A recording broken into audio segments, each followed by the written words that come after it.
for your presence. It's a pleasure to have Foreign Secretary Dominic Raab joining Foreign Minister Shah Manhood Qureshi for this joint stakeout. The Foreign Secretary's visit is a continuation of the recent contacts between the leadership of the two countries. The two Prime Ministers spoke on 18th of August. The two ministers had conversations on 16th and 27th of August. The Foreign Secretary visited Torkham earlier this morning, and the two sides had talks. The minister is coming just out of the talks, full spectrum discussion on bilateral issues, the situation in Afghanistan, and I would like to invite the two ministers to interact with you, starting with Foreign Minister Qureshi. Thank you. I'm pleased to welcome you to Pakistan, your first trip in an official position. I am told that you've been here before in a different capacity, but now in your official capacity, you're in Pakistan, and we welcome you. I wanted to share, ladies and gentlemen, we've had a good discussion on a host of things. Obviously, Afghanistan dominated the conversation. The evolving situation in Afghanistan is of paramount importance to them, us, everyone, the region and the world. So we did have a good discussion on that, and we also had a very good discussion on where our bilateral relations stand. And I'm happy to share that they are strong, they are valued on both sides, and we have fortunately now developed a platform called the ESD platform, the Enhanced Strategic Dialogue Platform, for further engagement and to have frank, candid discussions so that there are tangible outcomes from those discussions. I've invited the Foreign Secretary that the next meeting, the next review of that ESD should take place as soon as possible. We have to host it in Islamabad, and we will be happy to host you in Islamabad for that dialogue. And the idea is that through this dialogue, we upgrade our relationship to a different level, to a higher level. That is my desire. On Afghanistan, I shared my assessment with the Foreign Secretary of the evolving situation. Things are evolving. They're nothing certain yet, but they're evolving. And we are both hoping that they evolve in the right direction, the direction of peace and stability. You want that, I want that, the region wants that, the world wants that. And so we are in this partnership for peace. I also shared what, in our view, should be the way forward. And I am happy to share that there's a convergence on the steps that need to be taken in the days ahead. We also had a discussion, and I pointed out the steps taken by the government of Pakistan, the tremendous progress made by Pakistan on the issue of FATF. Pakistan is very keen to get out of the grey list, and we have taken steps, legislative steps, administrative steps, and concrete steps that are being today recognized by the world. I urged the Foreign Secretary to be supportive to Pakistan on the steps that we have taken on that score. Red list, obviously, is an issue that has been discussed in Pakistan. I did touch on that subject, on how people feel about it, what needs to be done to get Pakistan off the red list into the amber list.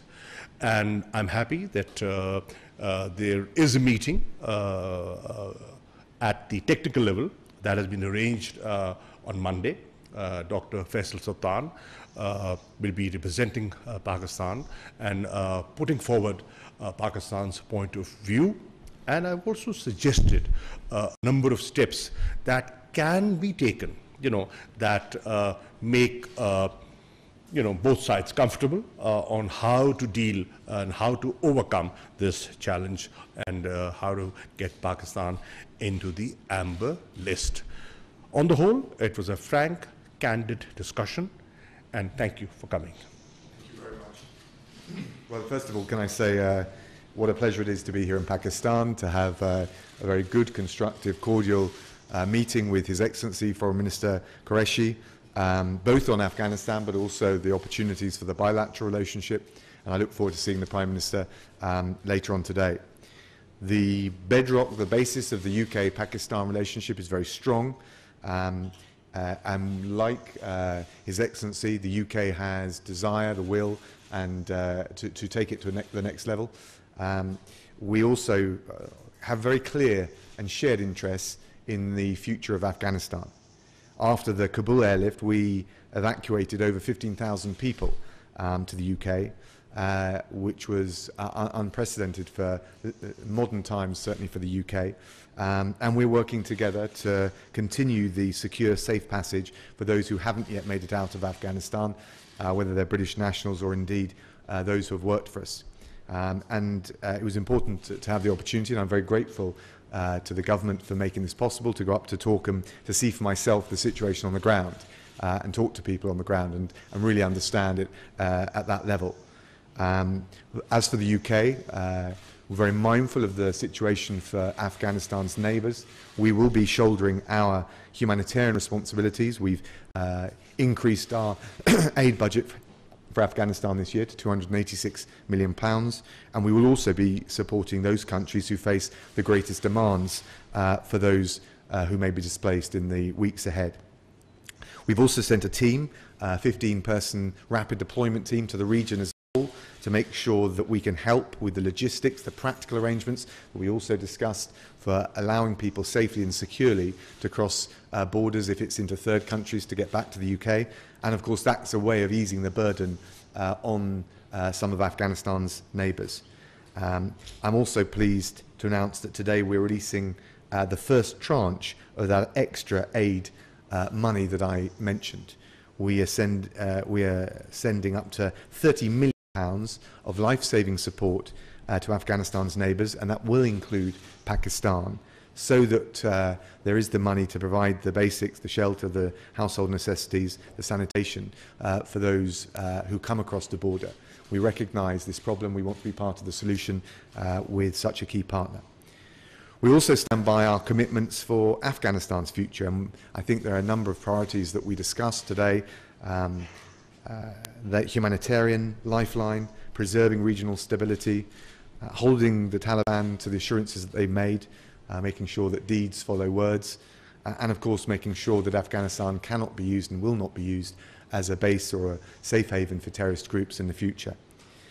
We're building, and it's important for us all to work together to build an international grouping, coalition around these core elements, around safe passage, around all the other elements, strategic and otherwise, whether it's through the G7, NATO, we've had a recent UN Security Council resolution, and of course the regional partners are going to be absolutely key to forging a way forward. And Pakistan's support and role will be vital. And if we come together in that way, with all of those that are interested and want a positive way forward, we will be able to exercise the maximum moderating and positive influence on the Taliban. We have a shared interest in supporting a stable and peaceful future for Afghanistan, and I thought with a very good conversation we had about the common and the commonality of interest in how we pursue that going forward. We also discussed all of the bilateral issues that His Excellency raised. We listened, we understand the concerns on issues like the Red List, and all the more important that as close partners we really intensify the bilateral relationship, particularly with, I think, a big anniversary for our bilateral relations, which is coming next year. Thank you very much, and it's a great pleasure to be here. Thank you very much. I understand the ministers have time for a couple of questions. Would you kindly introduce yourself while posing the question. A gentleman on the left side. Right side, sorry. Thank you, Mr. Foreign Secretary. Welcome to Pakistan. This is Naveed Siddiqui from Dawn News.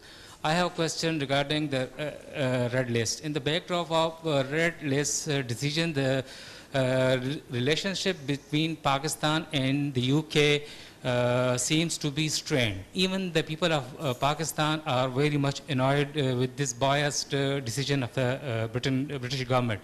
How can the ties between the two friendly countries can be improved, sir? Thank you.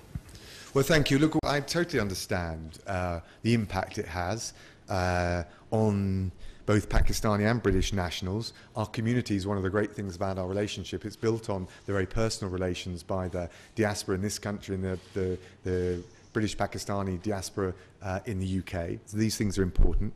I'm also commend the efforts of the government of Pakistan to contain the pandemic. We're working to manage the impact of COVID on both countries. We have a shared interest. It's an international challenge, not a domestic or national level challenge.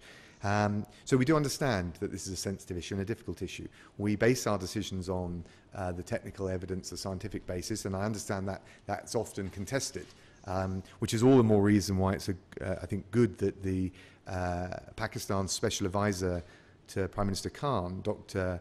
Sultan, will be holding expert-level talks with UK public health authorities.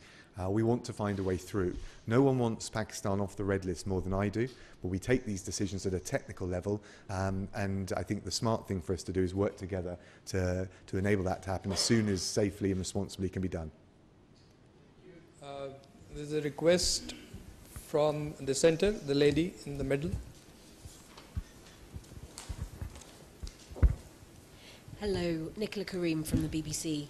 The first one to the Foreign Secretary. We've seen the Taliban issue a statement today following the meeting with Simon Gass in Qatar. Can you tell us if anything substantial came out of that meeting? And secondly, the £286 million in aid, who will that be handed to? And to Mr. Qureshi, hello sir, can you tell me if your relationship with the Taliban is going to be conditions-based? And if so, what will those conditions be? Thank you. Well, thank you very much. So we need to face up to the new reality in Afghanistan. We've got a new chargé d'affaires for Afghanistan based in Doha, Martin Longdon, and on top of that, Simon Gass, the Prime Minister's Special Envoy. The approach that we're taking is we don't recognise the Taliban as a government. Actually, the UK doesn't engage in the practice of recognising governments as opposed to states.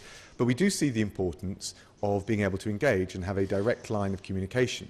And the reason being is clearly there are a whole range of issues that need to be discussed, including, first and foremost at the moment, the question of safe passage of British nationals and our so-called Arab workers, the Afghans who work for the UK government. We need to be able to convey direct messages on these things. There are particular cases outstanding which I won't go into because of the sensitivity, but we need to be able to have that dialogue. And I would say more generally, the Taliban has made a series of undertakings, and some of them are positive at the level of words, but we need to test them and see that they translate into deeds. Can't do that unless we have at least some channel of dialogue. In terms of the aid, look, there are two areas of focus. And again, this comes back to the test, some of the early tests for the Taliban. No one wants to see the economic and social fabric of Afghanistan collapse. I can't see how that would be in the interest of the Taliban, let alone ordinary Afghans. We certainly don't want to see that to happen.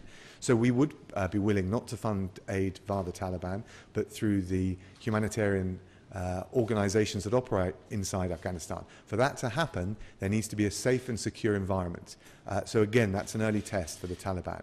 But we're willing to make sure that we do our bit with the international community to fund the humanitarian agencies, the lifeline for ordinary Afghans, but there needs to be a safe, a permissive environment for that. We also, as I mentioned, will support those regional partners particularly like Pakistan, who I can imagine is very concerned about the risk of numbers coming across the border, we'll want to make sure we can support those partners in the region deal with that. And I think that's the holistic approach, the strategic approach we're taking. Responding to your question, ma'am, you said, will our relations be condition-based, right? Well, when we determine conditions, we have to determine choices available. You know, some have the choice of getting up and leaving. We don't have that choice. We are neighbors. We have to coexist. Geography ties us together. So our approach has to be somewhat different, realistic. As the Foreign Secretary said, there's a new reality that's come about. And what we have said, we have been, while the negotiations were on in Doha, you know, and you know, we facilitated the peace process, it couldn't sort of come to a sort of a conclusion, you know, there was a stalemate. But what we said was, we have no favorites. Now, we've learned over the years that Afghanistan is a country which comprises of different ethnic groups. Taliban represents one, and a prominent one, but the others. And that is why we have said it is in your interest as neighbors and friends and well-wishers to adopt an inclusive approach. When we are dealing with Afghanistan, please do not forget that there are certain compulsions that we have to deal with that perhaps you don't have to. For example, there are daily crossings of about 20 to 25,000 people in normal times. That's a huge number. Can we block them? No, we can't. Can we regulate them? Yes, we should. Are there risks? Yes, there are. There are organizations over there that are not friendly to you, us, or anyone. So we have to guard against that as well. Bulk of their trade goes through Pakistan. Do we keep our borders open? Can we close them? And if we do close them, are we contributing to a humanitarian crisis over there? Right? And if we have to trade with them, then who do we talk to? Anyone who's in charge. Engaging with that authority is a compulsion that we have to deal with. So, recognizing these challenges, Pakistan has said it's for Afghans to decide about their future. We will engage with a government that has the backing of the people of Afghanistan. Our focus is on the people of Afghanistan. We want to help the people of Afghanistan because we feel they have suffered. They've suffered for decades. And we honestly feel that there is an opportunity. After 40 years, there is a real opportunity for peace. So if there's anyone who is advocating peace and stability, it's, in Taliban as a friend. And we will work with that reality. We are waiting to see what happens in the next few days, like you, with eyes and ears open. From the gentleman here. Thank you. This is Zulkarnain from ARY News. Mr. Secretary, do you believe that the speedy takeover of Afghanistan by the Taliban, it's indicate intelligence failure? Thank you. Look, the takeover, I think it's fair to say, was faster than anyone had anticipated, not just the United Kingdom or NATO allies, but I was talking with our friends here, and I suspect the Taliban and ordinary Afghans were taken by surprise. We can look at all the different factors that relate to it, but I think there was a common, widespread surprised at the speed with which the consolidation of power happened. We have a question from the lady in the middle, in the pink. Hi, I'm Emma Clark from AFP, and this is a question for Mr. Raab. You've said that you want nations to exert maximum moderating influence. What are you looking for from the Taliban? And also, is there a danger of pushing them too far and the group turning inward and embracing radical tendencies? I think it's a good question. I think we need to set some early tests. Of course, actually on the evacuation between the middle of August and the end of August, there was dialogue on the ground, and we wouldn't have got 15,000, more than 15,000 people out without at least some measure of constructive dialogue with the Taliban. So we note that. There have been further undertakings made, and so to address your point, I think we would hold them to the undertakings that they have made, and test the sincerity and the will to deliver on those. The kinds of things we're talking about are reflected now in a UN Security Council resolution that the UK pushed very strongly for with France and the US. We noticed that Russia and China abstained, acquiesced, I like to think of it. We need to bring a stronger basic consensus about those issues. I think the Security Council resolution raises many of the issues that I've described to you today, and also His Excellency, the Foreign Minister. And we need to try and forge a stronger group of countries and a wider group of countries around those basic issues. More inclusive government, safe passage out, no safe haven for terrorism, the humanitarian line that it's in all sides' interest to see allowed and preserved to preserve regional stability, and there are a range of other things. So I think it's important at this stage to set or to judge the Taliban by these early, initial, probably quite modest tests, and see whether they can deliver. And I hope that answers and reconciles what I think is a reasonable challenge to the international community. Yes, I think that's what I'm describing. If you said early tests based on what they have said they're willing to do, I think that's a perfectly reasonable approach. Any regime or set of leaders to undertakings they've made, I think is reasonable. Can we have a question from the gentleman in the middle? This is Zaid Farooq Malik, editor of the Daily Metro Watch. Mr. Qureshi, you have tell us about all the things, Afghanistan, FATF, Red List. You did not spoke on Kashmir. It's a big issue. There is a lot of human rights violations. The dead bodies are not safe. They cannot bury them on their will. Your comments, please, sir. I got your question. In fact, I did. And I drew the attention of the Foreign Secretary on how Sayyid Ali Gilani's family was treated yesterday, the way his body was snatched by the security forces, couldn't even get a decent burial. That's a fundamental right, which the family and the old man at 92 was denied. And people feel very strongly about it. And what they do not realize, yeah, okay, you can stop that, but there will be funerals all over Pakistan. There's going to be one today in Islamabad. Every parliamentarian, every minister, the president, everyone will go there. You know, had you not been there, I would have been there, right? So you cannot suppress, you know, human feelings and sentiments.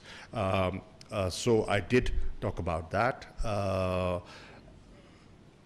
The atrocities, yes. And let me be honest, the Foreign Secretary very clearly said, our position on Kashmir is known. It's a stated position, but that does not stop us from raising human rights issues. And if they do that, thank you. Well, you'll know the long-standing position of the UK is that it is for India and Pakistan to find a lasting political resolution to the situation in Kashmir. which we certainly want to see. It's got to take into account the wishes of the Kashmiri people. It's not for the UK to prescribe or impose a solution or even to act as a mediator. We encourage both sides to maintain a positive dialogue, a constructive dialogue, which is going to be necessary if there's going to be a lasting diplomatic solution. Of course, the pace, the scope, the modalities will be for them to decide. Thank you, ladies and gentlemen. I am afraid we don't have time for more questions. Thank you. Thank you so much.